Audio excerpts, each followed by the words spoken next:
Here, the history of Cagliostro. The history from the Ota King perspective. From the Middle Ages to around 1516, they prospered thanks to the gold from the Roman ruin. But then they ran out of gold, so they flooded the ruin to protect their reputation.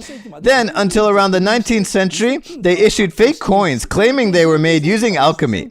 And from the 19th century to around 1970, they shifted their business from fake coins to counterfeit bills. This shift ruined the power balance, resulting in the Archduke family being assassinated and their residence burned down. In 1978, the LUPIN incident occurred. This incident, a major affair that could even lead to a political crisis. So, the LUPIN incident resulted in the revival of the Archduke Cagliostro. The revival of the Archduke Cagliostro completed by Clarice de Cagliostro taking the throne. So this was a chronological history of events only within the Cagliostro family. So, returning to the first question, why did the Count want to unify the Cagliostro families? We'll go into this little further in detail later. The Count actually did not know what the hidden treasure was. It was hidden in the past to hide the fact that there is no more gold. And the great sarcastic twist in this film is that the Roman ruin came to light after 400 years, only to be reassessed as the treasure of the world.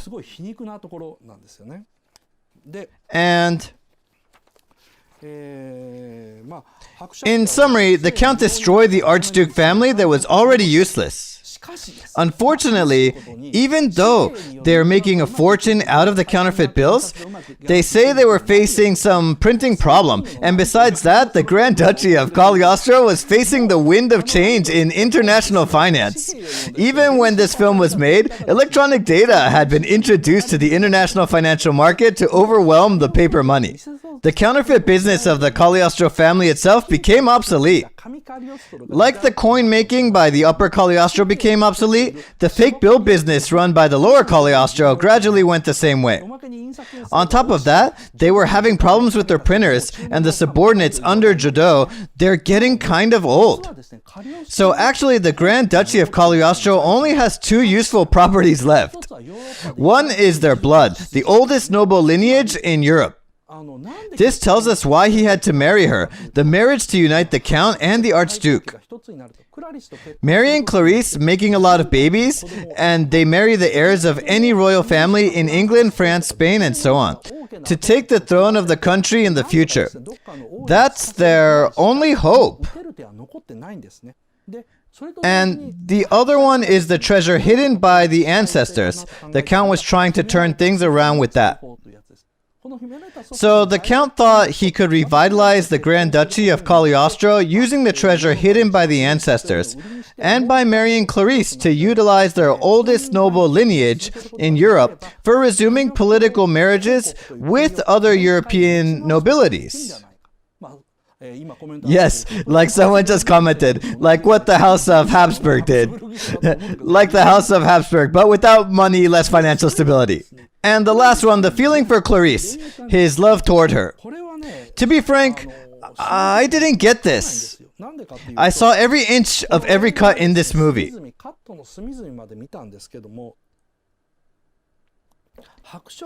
But could not find any evidence or trace of the Count being in love with Clarice. Not at all. Actually, I did find some scenes that may insinuate it, but when the scene changes, the Count just simply tries to kill or abandon her. Miyazaki tried to be careful to not blend in such amorous feelings in the film. As the Count is depicted as the man of stoicism, he may be hiding his feelings, but it seems rare for Miyazaki to completely eliminate such an aspect. So why did Lupin make fun of the Count, saying lust and greed and cradle robber? To me, it's quite obvious. The Count Cagliostro is the shadow of Lupin, his alter ego. In the lecture of La Puta, I told you that Pazu would have turned into Musca if he hadn't met Sita. Similarly, Lupin and the Count Cagliostro, they are two sides of the same coin. In the previous lecture, I talked about the structure of the opening sequence of Lupin the Third. Lupin and the clan are lonely because they live in the outside world, the underground world distant from ordinary lives of ordinary people. And the Count, he actually tried to reach the world of light from the outsider's world, the underground world, the world inhabited by Lupin. The Count is more than aware that he is going nowhere with his counterfeiting and killing gigs. He knows that it would not bring a bright future to the Grand Duchy of Cagliostro. That's why he joins the UN, makes friends in Interpol, and broadcasts his wedding ceremony live to the rest of the world. The oldest noble lineage and the ancestors' treasure, he tried and wanted to use them to make his life legitimate. He wanted to believe in the oldest noble lineage and the ancestors' treasure because he knows that his hands are stained with blood. He says, yes, my hands are stained with blood, but so are yours. This is just his tsundere action. And what he tried to say was, in a sweeter tone, yes, our hands are stained in blood, and we must hold them together to try to live our lives in a place in the sun. The luxurious dinner, the banquet, and the ceremony symbolize his rebel against the dark Count Cagliostro family. He actually wants to be the archdukes he destroyed. This film starts with Lupin hitting a casino, throwing the money out after realizing that they're fake, and coming to Cagliostro. Actually, Lupin is also getting sick of the underworld and comes to Cagliostro longing for an ordinary life. So, it's only natural to reunite with Clarice. That's why Lupin believed that Count Cagliostro wanted the money and fame, and wanted the girl. They are both the same, two people living in the underworld trying to reach for life under the sun. But to do so, Lupin resorts to his thieves' philosophy, whereas the Count resorts to conspiracy, what he and his family have been doing for ages. So you see, they don't change their ways. They have pride in what they do. So that's why Lupin believes that Count Cagliostro wants Clarice, like he wants her. Count Cagliostro didn't mention that at all. It's just Lupin's one-sided belief that the Count wants Clarice. I've seen this relationship. It's identical to the one between Ging and Pariston. They're the characters in Hunter x Hunter, and they're actually the same. Ging mentions this saying, you and I are the same. We always come up with unconventional ways. That's why they just cannot stand the existence of each other. So, Lupin and Cagliostro, if they had met in another time and place, you know, Jigen and Goemon, they're just no good guys as well.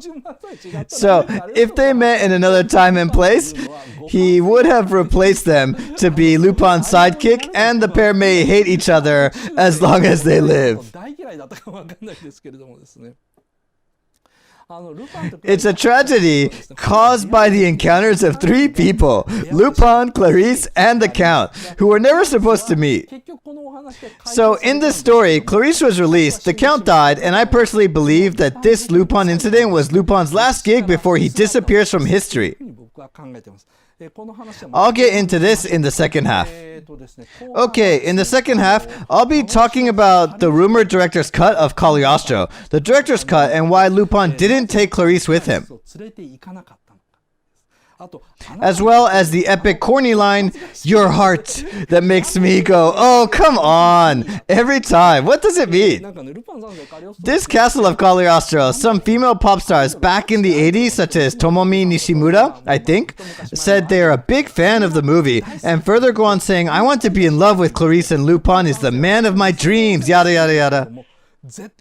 Okay, yeah, I mean, they definitely got the wrong idea from watching it. Maybe it would be fine for some teenagers to think that way, but I mean, come on. There is a book called 4 Years Later. It was published 4 years after the release of The Castle of Cagliostro. Miyazaki just rambles on about how he actually feels about the film in the interview in the last part of the book, and I will analyze that.